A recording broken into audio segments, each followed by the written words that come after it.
Hallo, schönen guten Tag. Hallo. Willkommen bei Pitted Studio TV. Mein Name heißt Björn und Ihrer ist Jenny. Jenny, genau. Frage- und Antwortspielchen machen wir jetzt. Ihr habt wieder sehr viele Fragen gestellt. Vielen Dank dafür. Ja. Und wir bemühen uns jetzt hier so viel wie möglich davon zu beantworten. Genau. Los geht's. Also, die Frage Nummer 1. Björn. Ja. Nutzt du zur Ideenfindung beim Komponieren von Musik KI? Nein. Oh. Ich benutze überhaupt keine KI. Ich weiß gar nicht, wie das geht. Kein Witz. Ich benutze noch nicht mal ChatGPT. Also ich habe das noch nicht so. Ab und zu mal gibt's so bei Meta AI da irgendwie so ein Hinweis, dass irgendwer bei Facebook irgendwas behauptet, ja. Und dann drücke ich dann auf Meta AI und guck mal, was das Ding dazu sagt. Ne, da gibt's da so Fragen, die dann vorgeschlagen werden und so weiter. Darf man natürlich auch nicht sich darauf verlassen, dass das, was da steht, dann auch stimmt und so weiter. Aber ab und zu lasse ich mich mal dazu verleiten, da drauf zu klicken, um mir das anzugucken, was da steht. Aber ich benutze keine AI. Nee, überhaupt nicht. Ich bin da noch sehr zu Fuß unterwegs, ja. Ich mache das auch nur privat, wenn ich mal irgendwie lustigerweise irgendwie was hören will, zum Beispiel. Also was manchmal lustig ist sowas wie Rezepte oder irgendwie, keine Ahnung. Also das Ding kann schon eine Menge, aber es spricht eben keine Wahrheit. Ja, es denkt sich auch was aus, ja. Genau, und deswegen ist das so als kreatives Privatding eine feine Sache. Aber für die Arbeit haben wir uns bewusst dagegen entschieden, das aktuell nicht zu tun, auch nicht im Bereich Musik. Nee. Ja, und stattdessen, ja Mensch, wie kommst du denn da auf Ideen? Mit Musik? Boah. Naja, gut. Also ich habe ja mittlerweile, weiß ich nicht, 30 Jahre auf dem Buckel, mache 30 Jahre Musik. Angefangen habe ich mit so Musik, die auch hier bei Dingens im Radio läuft hier. Ja, kann man auch sich anhören tatsächlich. Das ist eine Sache, die ist über 30 Jahre alt. Das ist hier jetzt nicht. Das ist der Original-Soundtrack von Elex 2. Weiß ich gar nicht. Hier ist es doch. Da ist es so. Ne? Das heißt, das kann man sich auch anhören. Das ist eine von Elex 2. Das ist das, was im Radio läuft. Ne? Es gibt so Radios, die in Elex 2 in der Welt rumstehen. Ne? Und das ist so eine LP von mir. Cassandra heißt die. Und die ist 30 Jahre alt. Das ist eine schöne Geschichte. Ein Konzeptalbum, das ist so, ja, das ist so was ist das, so ein Synthie-Pop, der so Depeche Mode Verschnitt irgendwie so ein bisschen, so eine Mucke habe ich gemacht, bis ich dann irgendwie dazu übergegangen bin, tatsächlich auch für Computerspiele Musik zu machen. Aber das ganze Album erzählt doch eine Geschichte, also ich fand das schon vor Elex total cool. Ja, und was hat mich da inspiriert, weiß ich gar nicht mehr. Ne? Auf jeden Fall damals Michael Cretu fand ich ziemlich cool. Für so eine Art von Musik. Oh ja. Depeche Mode, sowas in der Art. Ne? Das hat mich inspiriert. Und mittlerweile, ja, ich finde diese ganzen Musiker, die Filmmusik machen, total faszinierend. Hans Zimmer ist klar. Dann Menschen, die auch Computerspiele vertont haben. Ich höre mir sehr viele Soundtracks an. Skyrim höre ich sehr oft. Ne? Aktuell aus gegebenen Anlass Fallout 76, den Soundtrack finde ich sehr schön. Das inspiriert mich, sowas in der Art. Ne? Und das ist so, ja, das wechselt mal immer wieder. Ich habe heute noch eine Nachricht gekriegt vom Raphael Sommer, mit dem Björn ab und zu etwas komponiert. Und die beiden haben ja zusammen einen Musik-Soundtrack gemacht unter der Feder von Raphael und für den Kurzfilm Come and Find Me. Und der ist jetzt aktuell in einer Musikzeitschrift und wird dort quasi beschrieben. Und da haben sie den Soundtrack von Come and Find Me mit dem Soundtrack von Dune, der Wüstenplanet, verglichen. Oh, schön. Das fand ich echt cool. Ja, ja, wenn ihr euch das mal anhören möchtet, das ist aktuell auf unserem YouTube-Kanal unter Come and Find Me Musik. Irgendwo habe ich da eine extra Playlist gemacht. Da werden die Dinge hochgeladen. Hört da gerne mal rein. Da freuen wir uns drüber. Ja, cool. So, dann hatten wir eine Menge Fragen zum eigentlich einem ähnlichen Thema. Die Fragen war, ihr seid doch nur zu zweit. Wie macht ihr das denn alles? Wie macht ihr Assets? Wie macht ihr Texturen? Wie macht ihr das mit dem Outsourcing? Habt ihr denn überhaupt keine Hilfe? Und. Und da werden wir euch jetzt auch mal ein bisschen aufklären, denn das ist stetig ein bisschen im Wandel. Also ja, wir sind zu zweit und wir machen ein Computerspiel und das ist eine Menge Arbeit. Da habt ihr recht. Darum laufen wir ja auch oft am Limit und beschweren uns manchmal ein kleines bisschen über Zeitmangel. Nichtsdestotrotz haben wir uns das auch gedacht und haben verschiedene Wege genommen, um diese Hürden zu nehmen. Und das Thema Assets ist eine davon und die Antwort ist nicht eindeutig, sondern ein Sammelsurium. Ja, also wir haben eine Mischung gewählt zwischen Assets einkaufen, Humble Bundle und tatsächlich haben wir uns auch fürs Outsourcing entschieden am Ende, um verschiedene spezielle Sachen fürs Spiel dann auch explizit dafür von Externen bauen zu lassen, um sie wieder in unser Spiel zurück zu integrieren. Nebst, dass ich selber auch oft Blende aufhabe und Sachen erstelle Baue, oder mache und genau. baue und so weiter. Also ist die Antwort ein bisschen alles außer KI. Ja. Ja. Das ist am Ende das, was wir machen, denn anders geht es gar nicht. Na. Und was wir gerne machen würden, ist, dass das Spiel dann quasi so ein bisschen, also thematisch zu dem, was wir uns so ausgedacht haben, dass das alles so ein bisschen so zusammenpasst und irgendwie ein stimmiges, semi-realistisches Bild ergibt.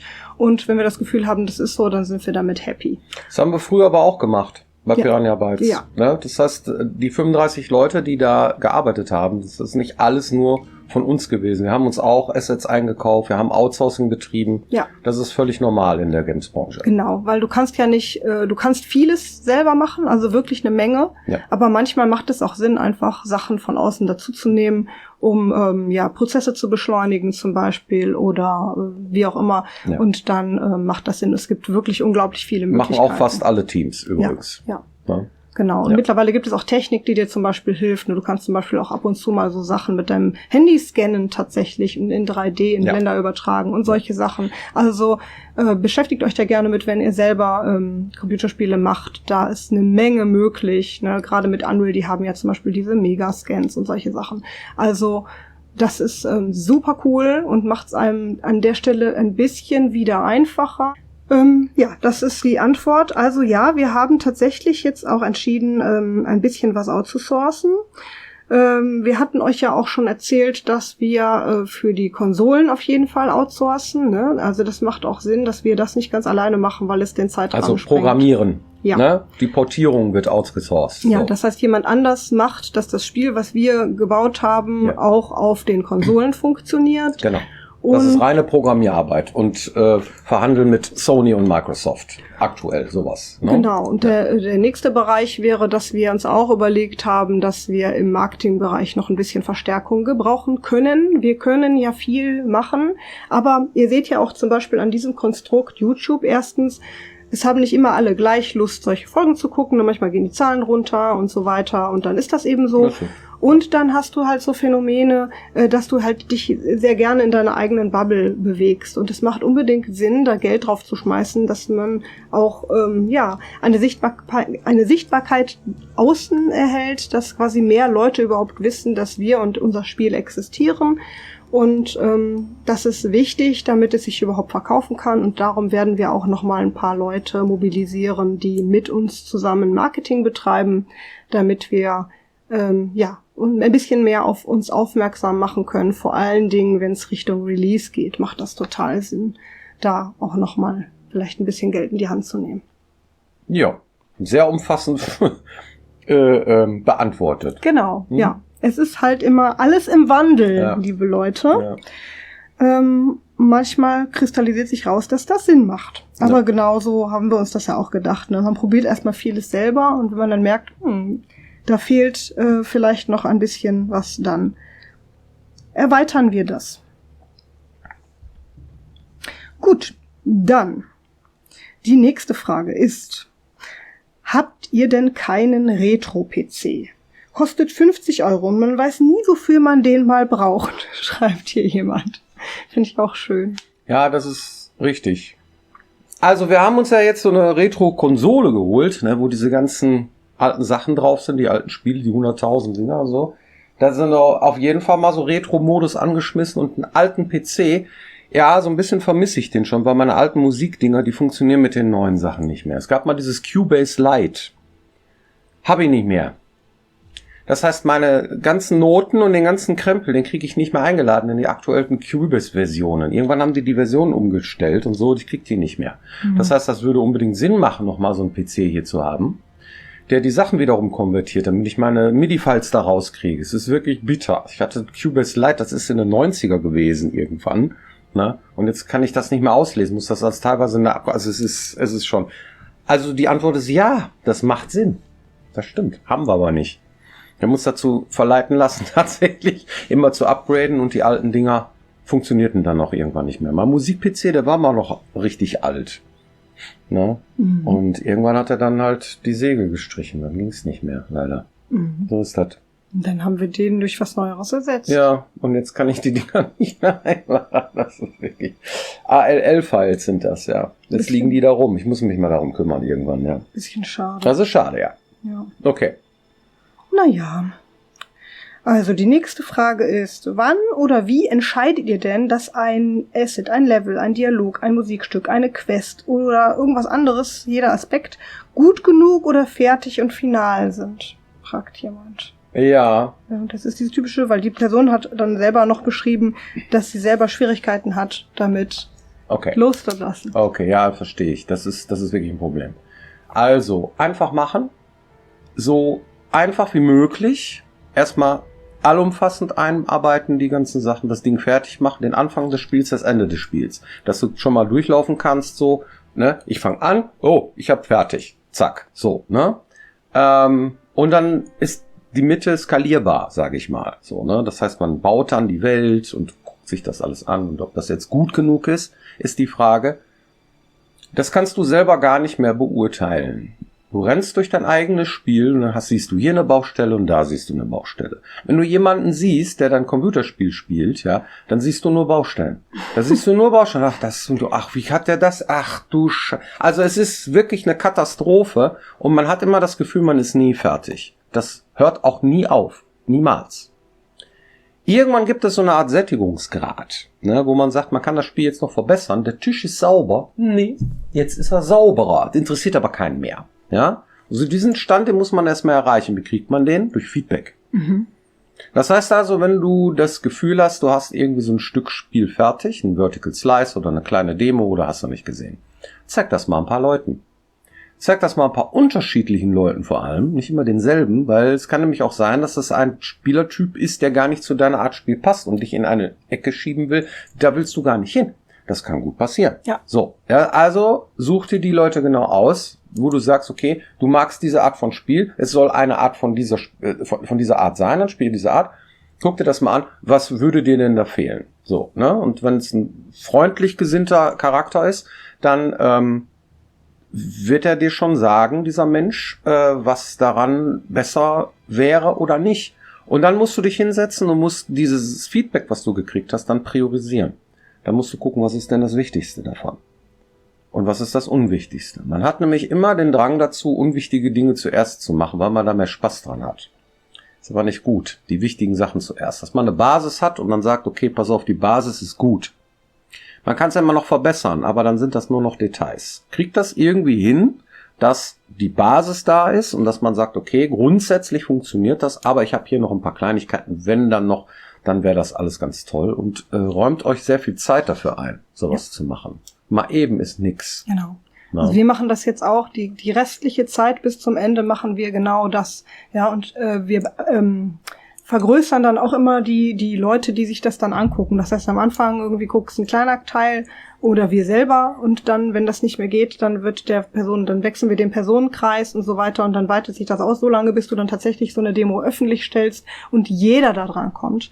Das ist dann quasi das Endziel und dann bekommst du halt auch sehr viel unterschiedliches Feedback, das du mit einarbeiten kannst und kannst dann aber auch schon den Unterschied erkennen zwischen dem, was jetzt, also wenn jetzt jemand kommt und aus deinem Spiel dann ein Rennspiel machen will, wo wir wieder beim Thema wären, dann siehst du schon, okay, das macht jetzt keinen Sinn, aber wenn jemand Feedback gibt in der Richtung, das habe ich ja gar nicht gesehen, das Spiel, das macht total Sinn, wenn ich das und das noch daran ändere, dann kommt es dann quasi noch rein. Und so machen wir das. Und dann arbeiten wir quasi so auf die Fertigstellung zu. Und die letzte Sache an der Stelle, es gibt kein Perfekt. Es wird nie perfekt. Es gibt immer irgendetwas, was man bestimmt noch besser machen kann. Und es gibt immer irgendetwas, was man noch hätte anders machen können. Und es gibt irgendwie so viele Ideen noch. Aber irgendwann muss man sich halt zwingen, loszulassen, weil dieser Zustand, wo man jetzt wirklich auch empfindet und fühlt und weiß, das ist jetzt perfekt gelaufen, den gibt es einfach nicht. Jemand sehr Nettes hat hier gefragt, geht es euch beiden wieder richtig gut?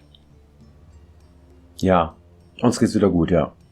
Wir haben jetzt viel erreicht. Wir haben dieses Jahr rumgekriegt, dass wir tatsächlich auf allen Messen waren und das Feedback ist sehr gut. Das Spiel ist gut angekommen und wir haben eine Perspektive, dass das auch in Zukunft läuft, das, was wir hier machen. Ja. Und das hat uns sehr viel gegeben, ja. Richtig. Vielen Dank dafür. Genau. Insofern ist alles immer ein bisschen eine Wellenbewegung und alles ist eine Phase. Und wir sind recht optimistisch, dass wir jetzt um die Jahreswende einiges erreichen und dann geht's uns auch gut damit. Ja, vielen Dank für eure Aufmerksamkeit und bis nächste Woche wieder hier, wenn es heißt Pitted Studio TV. Genau. Dankeschön. Tschüss. Tschüss. Und falls ihr nicht daran gedacht habt, schreibt neue Fragen gerne unten in die Kommentare. Falls ihr es noch nicht getan habt, wishlistet sehr gerne unser Spiel. Das wird jetzt gleich auch eingeblendet und dann, freuen wir uns aufs nächste Mal.